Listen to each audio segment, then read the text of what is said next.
الكريم اما بعد فاعوذ باللہ من الشیطان الرجیم بسم اللہ الرحمن الرحیم عن ابی قتادہ انہ کان یحدث ان رسول اللہ صلی اللہ علیہ وسلم مر علیہ بجنازۃ فقال مستریح او مستراح منہ فقالوا یا رسول اللہ صلی اللہ علیہ وسلم ما المستریح والمستراح منہ فقال العبد المؤمن یستریح من نصب الدنیا وأذاها إلى رحمة الله والعبد الفاجر يستريح منه العباد والبلاد والشجر والدواب متفق علیہ۔ حضرت ابو قتادہ رضی اللہ تعالیٰ عنہ سے روایت ہے، وہ بیان کرتے ہیں کہ رسول اللہ صلی اللہ علیہ وسلم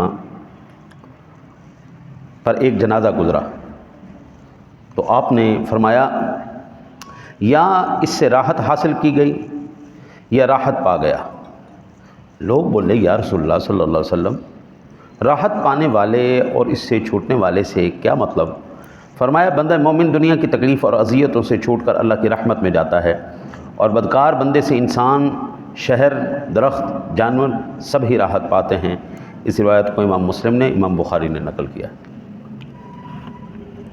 بندہ مومن اس دنیا میں جب آتا ہے، کوئی بھی بچہ پیدا ہوتا ہے تو روتا ہے۔ وہ روتا کیوں ہے؟ اور جب بندہ مومن اس دنیا سے جاتا ہے تو مسکراتا ہے، تو مسکراتا کیوں ہے؟ نشان مرد مومن بات گویم چمرگ آیت تبسم بر لبی اوس۔ بندہ مومن کی نشانی یہ ہے کہ جب وہ مرتا ہے تو مسکراتا ہوا اس دنیا سے جا رہا ہوتا ہے۔ آتے ہوئے رونا، جاتے ہوئے مسکرانا۔ آتے وہ رو رہا ہے، سارے خوش ہو رہے ہیں، جاتی مرتبہ وہ مسکرا رہا ہے، سارے رو رہے۔ اس کے پیچھے یہ حدیث پاک ہمیں پتہ چلی۔ حکمت یہ ہے کہ جب بندہ مومن دنیا میں آتا ہے تو وہ یہ سوچ کے روتا ہے کتنا پاکیزہ جہان تھا عالم ارواح، کتنا پاکیزہ جہان تھا۔ وہ پاکیزہ جہان چھوڑ کے میں کس جہان میں آ گیا ہوں جہاں دنگے، فساد، لڑائیاں، جھگڑے، قتل، غارت، جھوٹ، بے ایمانی، دھوکہ، اس جہان کے اندر میں آ گیا۔ وہ روتا ہے۔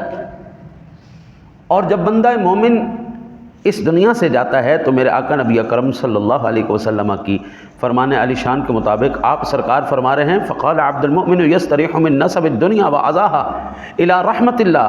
وہ بندہ دنیا کی اذیتوں سے، تکلیفوں سے، مصیبتوں سے چھٹکارا حاصل کر کے اللہ کی رحمت کی طرف جا رہا ہے۔ اب میں اسی دوبارہ پاکیزہ جہان کی طرف جا رہا، جہاں پر جھوٹ نہیں، جہاں پر بے ایمانی نہیں، جہاں پر دھوکہ نہیں، جہاں پر فراڈ نہیں، کچھ بھی۔ حضرت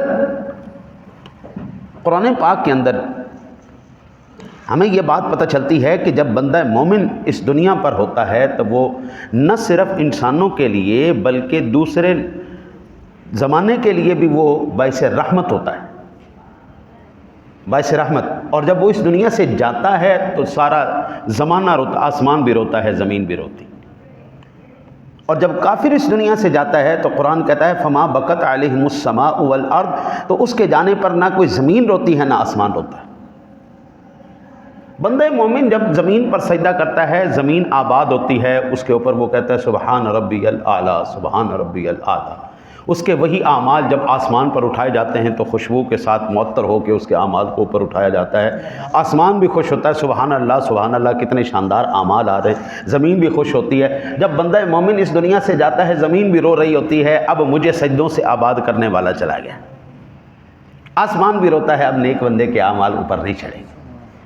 جب برا بندہ اس دنیا میں ہوتا ہے تو ظاہر الفساد فی البر والبحر بما کسبت ایدی الناس، اس کے ہاتھ سے نہ تو زمین سلامت رہتی ہے، نہ سمندر سلامت رہتے ہیں، نہ انسان سلامت رہتے ہیں، نہ جانور سلامت۔ ایویں جاندے جاندے وٹا چک کے کتے نو مار دیتا بھئی ہن کتے نے تینوں کی کہ ایویں جاتے جاتے کسی کو ٹھڈا مار دیا، کسی کو چونٹی مار دی، کسی کا نقصان کر دیا، کسی کا۔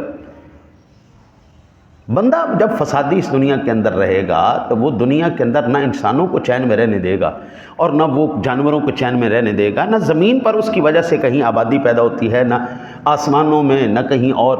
وہ ہر جگہ پہ فساد کے سبب ایمان والا جہاں پر بیٹھے گا سبحان اللہ رونق ہی لگا دے گا۔ آپ دیکھیں جتنے بھی اللہ والے ہیں، حضور سیدی فیض عالم حضور داتا گنج بخش رحمۃ اللہ تعالیٰ علیہ، آپ ان کی حیات مبارکہ کو دیکھ لیں۔ یہ اللہ والے جدھر بھی گئے، بابا فرید کو دیکھیں، خواجہ غریب کو دیکھیں، جدھر بھی گئے خلق خدا نے ان سے فیض ہی حاصل کیا ہے۔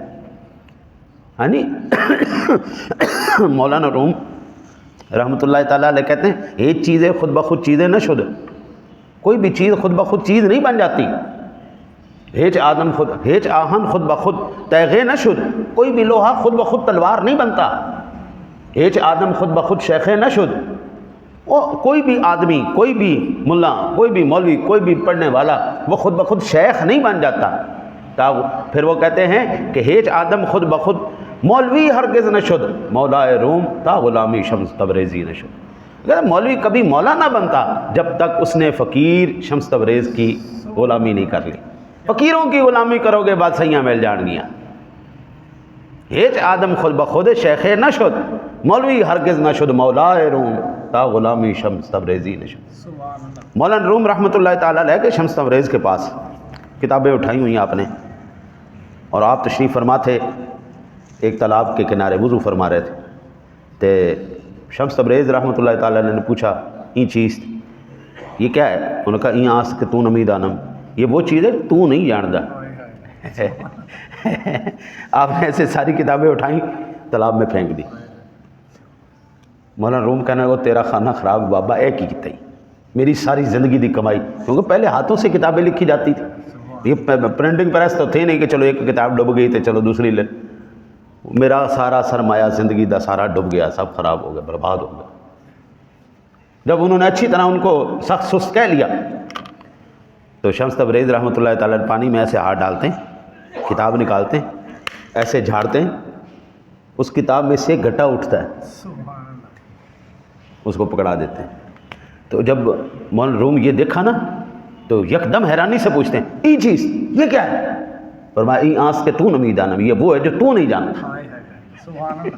پھر کہتے ہیں مولوی ہرگز نہ شد مولائے روم تا غلامی شمس تبریزی نہ شد. اس وقت تک مولوی مولا نہ بنتا جب تک اس نے شمس تبریزی کی غلامی نہیں کر لی. حضرت جی سادہ سی بات ہے، زندگی اچھی طرح گزارنے کے نسخے اللہ والوں کے پاس ہیں، اور اللہ والے ہی ہیں جو ہمیں اس دنیا کے اندر صحیح رہنا سکھاتے ہیں. اور کائنات عالم میں میرے سونے نبی کے فرمان جیسا کوئی ہے ہی نہیں. حضور فرماتے رہنا تو مسافر کی طرح رہ، دنیا میں جا کے نظارے تو دیکھتا ہے اللہ کے بندے، کئی نظاروں میں دل لگا کے وہیں پہ اپنا کچھ سارا کچھ نہ بھول جانا.